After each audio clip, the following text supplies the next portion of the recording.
And we're live. Hey guys, I'm Maddie. I'm Chris. I'm Jake. And I'm Kirsten. And we are the pastors of Heart City Church.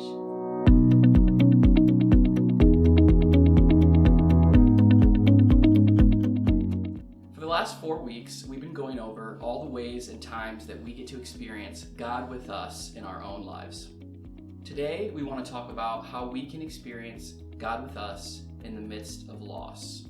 We've all experienced loss of some kind, whether that's a loss of a loved one, a loss of a job. A lot of us have experienced that throughout this.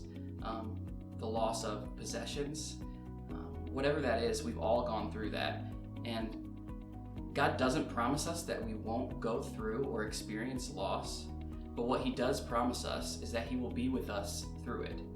In the Gospel of Mark, we discover this story of a father who is experiencing the loss of his daughter and a woman who's been sick for a long time. We get to see them go to Jesus in the midst of their deep loss. But the stories don't stop there. We also get to see how Jesus went with them and how they were able to experience God with us in the midst of some of their most difficult moments. In Mark chapter 5, verse 21, we find this story. And in this story, Jesus is crossing over the lake to the other side by boat. And when he gets there, there's this large crowd gathering around him. But in that crowd, there's an important guy, and that guy's named Jairus. And Jairus is a synagogue ruler, which means he's kind of a religious leader of that time. And Jairus comes to him, and when he sees Jesus, he falls at his feet in desperation. And he's so desperate and broken because his little daughter is dying. When Jairus fell at Jesus' feet, he pleaded with him. Scripture says he earnestly pleaded for Jesus to go with him and to heal his daughter. And the story doesn't stop there. Jesus didn't just say, hey man, there's a lot of people around. I can't really deal with you right now. Instead, Jesus went with him. And while they were on their way to Jairus' house, there was a crowd forming around Jesus because they heard that this is Jesus and he was walking through their town. And so they were all around him, and there was also a woman in this crowd who heard that Jesus was going to be near her. And this woman, I want to read to you this from Mark. She had discharge of blood for 12 years. She had suffered from illness for 12 years. And it says she had suffered much under many physicians and had spent all that she had and was no better, but rather grew worse. She was experiencing so much loss. And she heard Jesus was going to be near, and she thought to herself, if I can just touch his robe, if I can just get close enough to him to touch him, surely I will be healed. And so she does. She gets close enough to him and she touches just barely the bottom of his robe, and she was healed. But that's not the end of the story, because Jesus, being Jesus, knew, he felt that power had gone out from him, and he stopped in the crowd and said, what happened? I felt power go out from me. And the whole crowd is like, Jesus, what are you talking about? Like, of course you're being touched. There's so many people around you. Like, what are you talking about? And he said, no, I know that power went out from me. Who was it? And the woman came forward. She was scared. She was terrified that, I don't know, she was going to be in trouble or something for touching Jesus. And she comes forward and tells him her story and says that I knew if I could just touch you that I would be healed. And this is what Jesus says to her. He said, daughter, your faith has made you well. Go in peace and be healed from your disease. That's all Jesus said to her.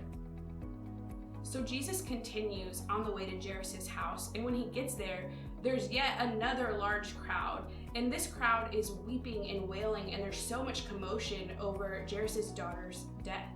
And Jesus gets there and he says, why is there so much commotion? Why are you wailing? This girl's not dead. She's just asleep. And the people there were like, she's obviously dead. And so scripture literally says they laughed at Jesus. But Jesus was not fazed. He told everyone to get out. He took the disciples who were with him and the parents of the little girl, and he went into the room, and he took her by the hand and he said, little girl, I say to you, get up. And she did. What an incredible promise that even when we're experiencing something as deep and profound as loss, even when we feel so empty and feel like nothing can make us feel better, we can trust that the God of the universe is with us in the midst of it. We look at this woman that had been suffering for years, and the story says that she had been to doctors, she had been to people, and every person who she trusted to help her had let her down, or maybe even made her issue worse. So she was at the end of her rope. We look at this guy who lost his daughter and thinking, there is nothing left for me to do. There is nothing but sadness. There's nothing but loss. And yet in the midst of those times where they felt completely alone, completely empty, they weren't, because God was in the middle of that moment with them. There's something that happens when we feel like something has been taken from us, where we feel like there's a hole in our lives. It happens to everyone. And it is when we experience this, we feel that emptiness, that is when we have the greatest capacity to be filled with the love of God. Only the love of God, only Christ can fill that emptiness that we feel when we have been robbed of something, when we feel that deep pain of loss. And like Chris said before, we're not promised that God is going to prevent any of these bad things from happening, because this world is broken and it's hurting, and there will be loss, there will be pain, but we can always trust that God is going to be with us in the midst of it. So I have a question for you today. I know that you've experienced loss in some fashion. There's no way to escape it.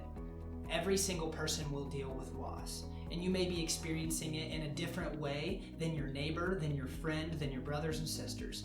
But I know that every person has experienced loss.